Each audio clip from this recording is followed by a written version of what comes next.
எல்லாருமே குலதெய்வத்தை நீங்க அதிகமா பவர் பவர் பண்ணிக்கணும்னா, யாராவது ஒரு வீட்டுல குழந்தை பிறந்திருந்தா அந்த குழந்தைக்கு ஒரு 5 நாள் போய் ஒரு சேவை பண்ணிட்டு வாங்க. அது அவங்கள குளிக்க வச்சு அந்த குழந்தைய ஆரோக்கியப்படுத்திட்டு வாங்க. உங்களுக்கு குழந்தைங்க சக்தி வீட்டுக்குள்ள வந்து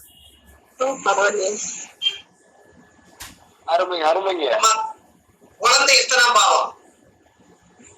5ஆம் பாவம். குலதெய்வம் எத்தனாம் பாவம்? 5 பாவம். அப்ப குழந்தைய நாம குழந்தைக்கு ஒரு சேவை பண்ணா குழந்தை தெய்வம் ஒண்ணுன்னு சொன்னீங்க. சேர்த்து சொன்னதுனால குழந்தையும் தெய்வம் கடைசியில குலதெய்வம். எப்படி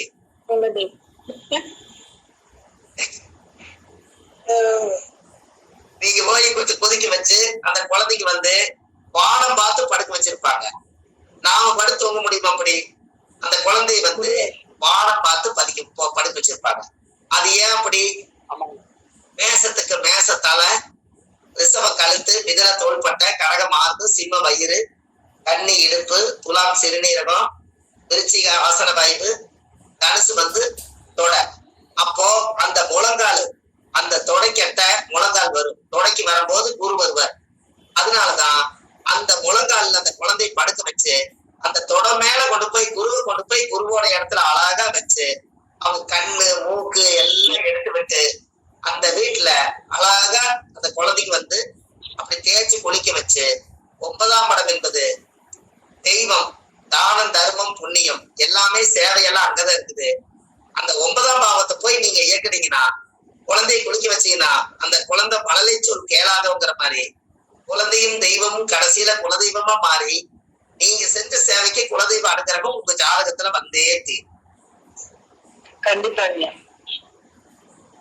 அப்ப காலநேரத்துக்கு குழந்தைய எந்த இடத்துல தூக்கி படுக்க வச்சுக்கிறாங்க பாத்தீங்களா? 5ஆம் இடத்துல.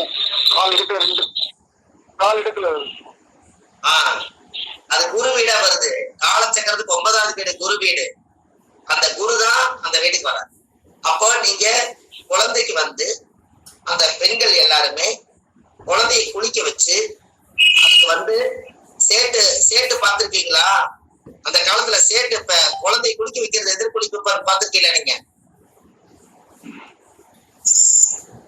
நீங்க சேர்த்து பண்ணுங்களாங்க. சேட்டு இருக்கிறாரு பாத்தீங்களா? சேட்டு மார்வாடி. ஆமாங்க. உங்களுக்கு புரியுமாமா? சொல்லுங்க. மார்வாடின்னு சொன்னா உங்களுக்கு புரியுமா? அப்ப எல்லாருமே பேசுங்க. புரியுது. சைலண்டா இருக்கீங்க, எல்லாருமே பேசுங்களேன். புரியுதுங்க ஐயா. சொல்லுங்க. அதாவது சேட்டுன்னா மார்வாடிங்களா? புரியுதுங்க. அவங்க அந்த குழந்தை குளிக்க வைப்பாங்கன்னு தெரியுமா உங்களுக்கு?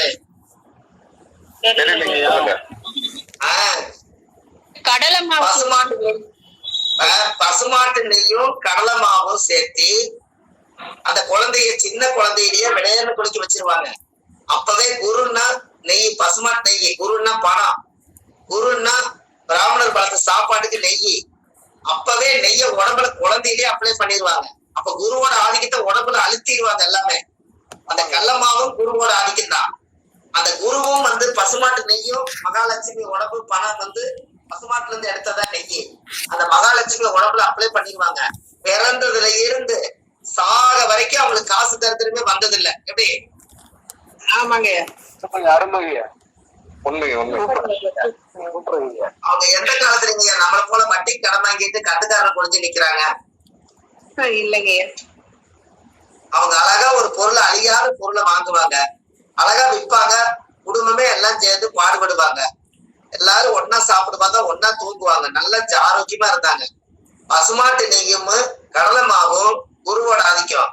அந்த காலத்திலேயே நாம முகத்தை விசித்திரமா தெரியணும், நாம ஒரு வெளிநாட்டு வாழ்க்கை மாதிரி இருக்குன்னு சொல்லி நம்மளோட மனிதர்களா இருக்க மாட்டாங்க. அவங்க கடுக்கா மாட்டிக்குவாங்க. லைட்டா அந்த கலர் எல்லாம் அடிச்சு அவங்க விழா கொண்டாடினா கோழி பண்டிகை கொண்டாடுவாங்க. வித்தியாசமான நோன்பு கொண்டாடுவாங்க. எங்கேயாவது ஒரு கல்யாணத்துக்கு போச்சுன்னா ஒரு 1000 ரூபாய் கட்டு, 10 ரூபாய் கட்டு எடுத்து ஏலம் போடுவாங்க. மேல எல்லாம் பணம் எங்கிட்ட இருக்குதுங்கிறத அப்பதான் காய்ப்பாங்க. வெட்டுக்கடியில பணம் வச்சிருப்பாங்க. இத்தனைக்கு குருவோட ஆதிக்கம் தான். அப்ப அவங்க எல்லாருமே காலச்சக்கரத்துக்கு 9ஆம் பாவம். அவங்களோட குலதெய்வி கும்பிடுறதுதான் அவங்களோட மெயின் உபாசன தெய்வமே. அவங்க குலதெய்வியை கும்பிட்டு கும்பிட்டு கும்பிட்டு குழந்தைகளுக்கெல்லாம் குருவோட ஆதிக்கத்தை செலுத்துறதுனாலதான் அந்த குடும்பத்துல இன்னைக்கும் காத்து பணம் குறையில்லாம இருக்கு. சரிங்க சரிங்க. நீங்களும் மாசத்துல ஒரு முறையாவது புனர்பூசம் விசாகம் பூரட்டாதி நட்சத்திரத்தன்னைக்கு பசுமாட்டு நெய்யில குளிச்சு உடம்பு பூரா தேய்ச்சு கொஞ்ச நேரம் வெயில்ல நின்று உணர்ந்ததுக்கு அப்புறம் நல்ல நறுமணமா தான் இருக்கும். நீங்க குளிங்க, குளிச்சு பாருங்க, காசு உடம்புக்குள்ள ஒட்டிக்கும்.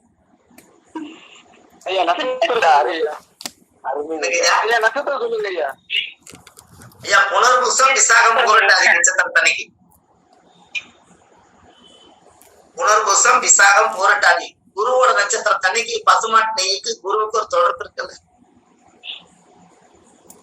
ஐயா. இன்னும் ஒண்ணு இல்ல, நீங்க நீங்க யாகம் பண்ணுவாங்க பாத்துருக்கீங்களா? பாத்துருக்கோங்க. சரி, யாகம் பண்ணாங்கன்னா அந்த நெருப்பை எடுத்து அவங்க ஒரு சட்டியில வச்சு பசுமாட்டு நெய் எடுத்து கொஞ்சம் விட்டு அதுல உருக்கி மை மாதிரி செஞ்சு நெத்தியில வைப்பாங்க. அதானுங்க ஐயா? என்ன பண்றாங்க, அன்னையில இருந்து அந்த அத்தனை மூலிகையை போட்டு அந்த உபமந்திரங்களை சொன்னது அத்தனை சேர்த்து இந்த பசுமாட்டு நெய்யை கொண்டு போய் நம்ம அந்த துரியங்கிற இடத்துல வைக்கும் போது நம்ம உடம்புல இருந்து ஒரு ஈர்ப்பு சக்தி இருக்கிறதுனால அன்னையில இருந்து ஒரு சின்ன அந்த கோயிலுக்கு போயிட்டு ஒரு மாற்றம் நடக்குது.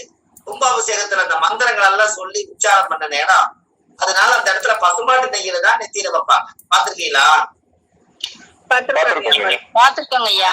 அப்ப நீங்க என்ன பண்ணலாம், இனிமேலு மையெல்லாம் வைக்க வேண்டாம். நீங்க தெர்ப்பப்பிள்ளை எடுத்து வீட்டுல கருக்கி பசுமாட்டு நெய்யில குழைச்சு உருவத்துல அழகா நீவிக்குங்க, தலையில தொடவிக்குங்க. யாருக்கும் மை வச்ச மாதிரி தெரியாது. நீங்க காசு வந்துகிட்டே இருக்கு உங்களுக்கு.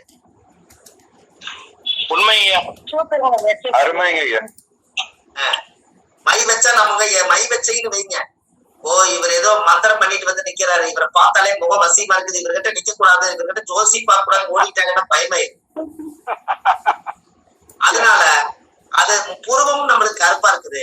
அதனால கொஞ்சம் புருவத்துல கொஞ்சம் குழைச்சு அப்படி இந்த பக்கத்துல கொஞ்சம் இழுத்து விட்டு இதை கொஞ்சம் இழுத்து விட்டு மீதி இருக்கிறதெல்லாம் எடுத்து தலை உச்சியில கொஞ்சம் வச்சு விட்டீங்கன்னா அவ்வளவுதான். நம்ம காலையிலேயே குருவை இயக்கிட்டான். கர்ப்பப்பிள்ளைக்கு ஏது ஞானகாரகன் உச்சியில கொண்டு போய் ஒரு பொட்டு வைங்கன்னு எல்லாம் நம்மளோட உச்சி தான் நம்மளோட சுழி விழுகுது பாருங்க, அந்த இடத்துல யாருக்குமே தெரியாம நீங்க ஒரு பொட்டு வச்சிருங்க. அது வைக்கும் போது குருவும் கேது இயக்குறீங்கல்ல. அப்ப ஞானகாரகன் கேது, வித்தைகாரகர் குரு. இந்த ரெண்டு நம்ம கிட்ட இருந்தா எல்லா வித்தையும் நல்லா பழகுது. அவ்வளவுதான். இனிமேல் நீங்க தெர்ப்பப்பிள்ளோட ரகசியம் உங்களுக்கு நான் சொல்லியிருக்கேன்னா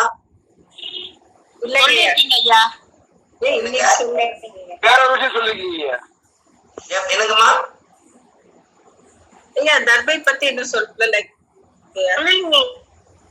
தர்ப்பப்பிள்ளை பத்தி சொல்லிக்கலாம் உங்களுக்கு. தர்ப்பப்பிள்ளை ஏதோ மீட்டிங்ல சொல்லிருப்போம், நம்மளோட குழுவில சொல்லி இல்லைங்களா? இல்லையா?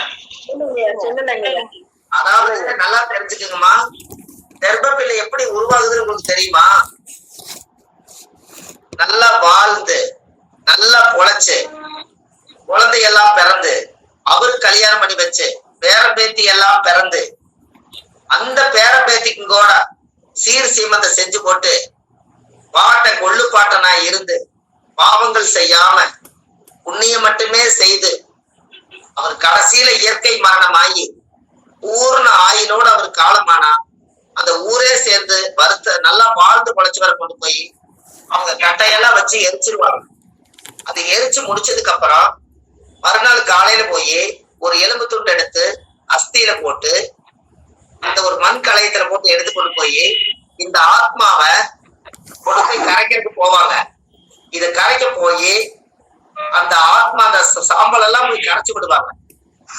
சாம்பல் எல்லாம் கரைஞ்சு போச்சுன்னா இந்த கரையோரத்துல போய் இந்த சாம்பல் எல்லாம் போய் ஒதுங்கு பாருங்க. அது அப்படியே ஒதுங்கி அந்த இடத்துல அப்படியே மண்ணுல வேர் பிடிச்சு அப்படியே கர்ப்பையா வரும்.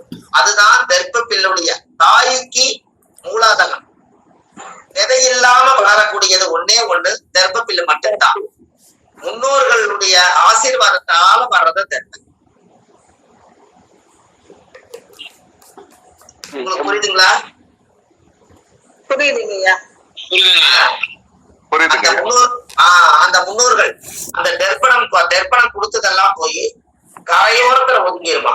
அந்த கரையோரம் ஒதுங்கினது எல்லாமே நல்லா வாழ்ந்து உழைச்சிருந்தாங்கன்னா அவங்க மறுபடியும் பிறவி எடுப்பாங்களாம். எப்படி எடுப்பாங்கன்னா தர்ப்பப்பில்லா எடுப்பாங்களாம். அதனாலதான் அவங்க தர்ப்பைங்கிறது ஆத்மாகாரகம் தான் தர்ப்ப. அந்த ஆத்மா சாந்தி தர்ப்பணம் அது பூஜை பண்றதுக்கு கையில தர்ப்பப்பிள்ளை பிராமணர் வச்சிருக்கிறாரு இல்லையா? தர்ப்பப்பிள்ளை வச்சுக்கிறாங்க பாத்தீங்களா? அப்ப அந்த ஆத்மா சாந்திக்கு தான் அந்த பவர். அதனால தர்ப்பை தாய் இல்லாம தந்தை இல்லாம மூலாதார விதைகளே இல்லாம தனிமையா போய் வாழ்ந்து குழைச்சக்கூடிய புண்ணியம் தான் தர்ப்பப்பில். அது வளர்ந்ததுக்கு அப்புறம் அதை கொண்டு ஒரு கெராடம் பிடிக்குதுன்னா கூட அதை கொண்டு போய் அந்த தர்ப்பப்பில சாமிக்கே சக்தி குறையாம இருக்கணும்னா இந்த முன்னோர்கள் வாழ்ந்த சக்தி முன்னோர்கள் வாழ்ந்த அந்த தர்ப்பனா அந்த சாமியவே போய் காப்பாத்துது. எப்படி? அப்ப எல்லாத்தோட வீட்டிலுமே ஒரு தர்ப்பப்பில்லு நம்ம ஜாதகம் பாக்குற இடத்துல தொழில் செய்யற இடத்துல வச்சுக்கலாம்.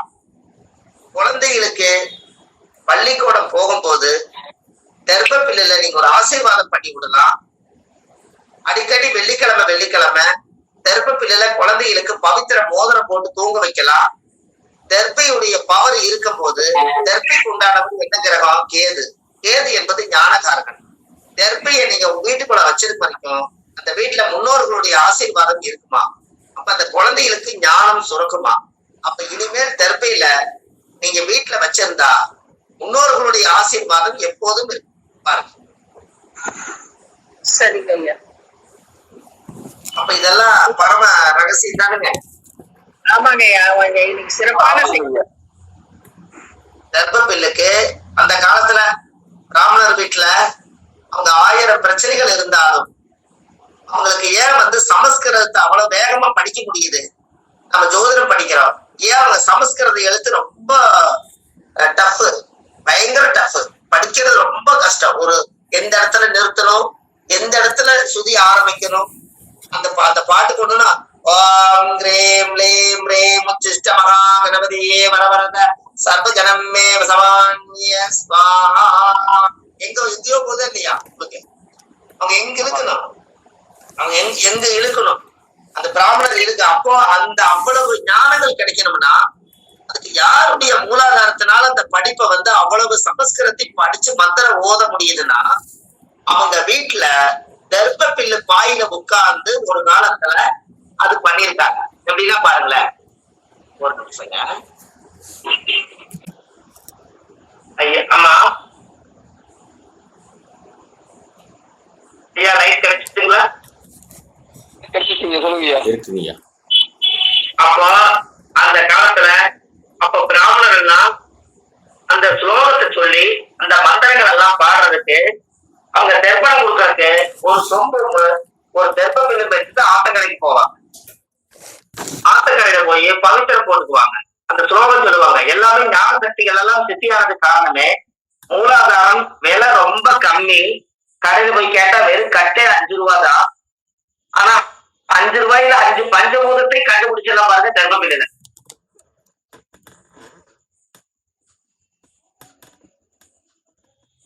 ஆமா, புரியுதா? ஹலோ, புரியுதுங்க ஐயா. புரியுதுங்க ஐயா. ஐயா லைன் கிடைச்சிட்டா உங்களுக்கு எல்லாத்துக்கும்? கிடைச்சிருங்க. அப்ப இனிமேலு நீங்க தெர்ப்பப்பில்ல முதல் வீட்டுல வாங்கி அசுபனி மகம் மூலம் கேது கூட நட்சத்திரம் தண்ணிக்கு வாங்கி, கேதுன்னா நூலு, அழகா தெர்ப்பப்பில்ல நூலை போட்டு கட்டி பொட்டு சுந்தரம் வச்சு பூஜை ரூம்ல தெர்ப்பப்பில்ல வைங்க. முன்னோர்கள் எல்லாம் அந்த இடத்துல குடி கொண்டுருவாங்க. அப்ப நம்ம தெர்ப்பம் கொடுக்கலினாலும் தெர்ப்பப்பில்லுக்கு பூஜை பண்ணிட்டே இருங்க.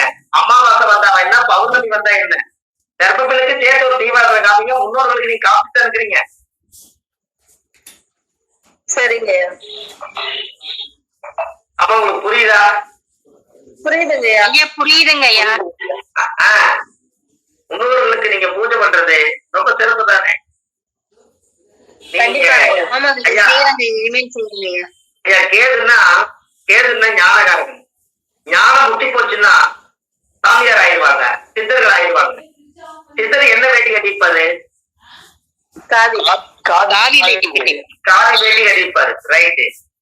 உங்களுக்கு பிரச்சனை இருந்தா, தீராத பிரச்சனை, எனக்கு சந்த நஷ்டமம், எனக்கு இன்னைக்கு வெளியிலே போக முடியாது, நான் பழைய பிரச்சனையெல்லாம் இன்னைக்கு அப்படின்னு உங்களுக்கு மனசுக்குள்ள தடுமாற்றம் இருந்தா, முதல்ல காவி வேட்டி, ஆண்களா இருந்தா காய் வேட்டி கட்டுங்க. வேட்டி கட்டிட்டு ஒரு நாள் நீங்க வேட்டி மட்டும் கட்டிட்டு உங்க வேலைக்கு பாருங்க. பெண்களா இருந்தா காவிலேயே சேலை கட்டிக்கிட்டீங்க. அன்னைக்கு ஒரு நாள் நீங்க இருங்க. அன்னைக்கு ஒரு நாள் நீங்க சன்னியாசி மாதிரி. சன்னியாசிக்கு பிரச்சனை ஏதாவது உண்டா? இல்லைங்கய்யா. அப்ப நீங்க அந்த சந்தர்ப்பத்துல தவிச்சுக்கிறதுக்கு சரியான பரிகாரம் காவி வேட்டி, காவி தொண்டு, காவி குழந்தைதா. எப்படி?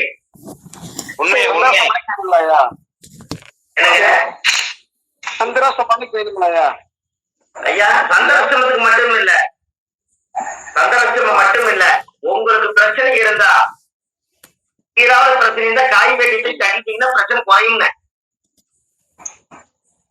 ஐயா ஏதாவது நட்சத்திரம் அது மாதிரி பார்த்து கட்டணுங்கய்யா. ஆனா பிரச்சனை நாளைக்கு வருதுன்னா நீ காய் வேட்டி கட்டிடுங்க. உங்களை பார்க்க வந்தாங்கன்னா ஏதோ ஒரு சாமி சண்டை போடலான்னு ஏதோ ஒரு சாமிக்கு மாலை போட்டுருக்காங்களான்னு இருக்குது, ஏதோ ஒரு விரதம் எடுத்துட்டு இருக்கிறாங்க, இவங்க நல்ல யூனிஃபார்ம்ல வருது, அப்ப சண்டை கடிக்கிறான்னு பார்த்து திரும்பி போயிடுவாங்கன்னு. கண்டிப்பா கண்டிப்பா. அப்ப அது அடிபட்டு போயிடுதுங்கய்யா, தோஷம். அந்த தோசை அடிபட்டு போயிடுது. அப்புறம் வெளியே இருக்கிறவங்க என்ன நினைப்பாங்க? கல்யாண புடவையாவது கட்டிட்டு அன்னைக்கு அவ்வளவு மினிக்கிட்டு கிணிக்கிட்டு போனீங்க, இன்னைக்கு சாமியாரா இருக்கீங்க பாத்தியா, இதுதான் கடைசியில சன்னியாசி ஆகி போயிட்டீங்க இருப்பாங்க. அப்ப அவங்க வாயிலாக சொல்லிட்டு அந்த தோஷம் போயிடும். மறுநாள் காலையில நம்ம அப்புறம் படையப்பா நீலாமதி மாதிரி ஆயிக்கலாம். அவ்வளவுதான். சரிங்கய்யா. என்னங்கய்யா? ஆமா, அது வரைக்கும் வெயிட் பண்ணணும். யாரும் உலகம் பேசிய கண்டிஷ்டி ஓமளிப்பு, செய்வன கோளாறு, என்ன பிரச்சனைக்கா இருந்தாலும் எந்த இடத்துக்கு போனாலும் ஒரு காவி துண்டை கையில வச்சுக்கோங்க. பாதி சன்னியாசி தான், உங்களுக்கு ஒண்ணுமே வராது. சரிங்கய்யா. நல்ல விஷயம். காவி துண்டு, காவி புடவை. இது ஐயா நல்லா பாருங்க, திருவண்ணாமலையில கிரிவலம் சுத்தி வரும்போது நிறைய சன்னியாசிகள் அந்த கிரிவலத்துல உட்கார்ந்து இருக்காங்க. அப்போ அந்த சன்னியாசிகளுக்கெல்லாம் அவங்க கிரிவலம் வரும்போது எல்லாத்துக்கும் நீங்க சாப்பாடு கொடுக்குறீங்க, காசு கொடுக்குறீங்க, வேஷ்டி கொடுக்குறீங்க. முடிஞ்சா அவங்க காலை தொட்டு ஆசீர்வாதம் வாங்குறீங்க. அவரு ஓம் நமச்சிவாயான்னு சொல்றாரு. அவரை போய் நம்ம அடிக்கிறோமா, அவர்கிட்ட சண்டைக்கு போறோமா, ஏப்பா இங்கேயே உட்கார்ந்து கைகால இப்படி இருக்குது நம்ம கேட்கிறோமா? ஒண்ணுமே கிடையாது. எல்லாமே சாதுக்கள் எல்லாம் சாதுவாயிட்டாங்க அப்படிங்கிற மாதிரி அந்த வேஷ்டினா சாதுவா இருக்க வைக்கிறது பாருங்க. ஆமாங்கய்யா. அருமை அருமையா. இந்த வேஷ்டி பவர்.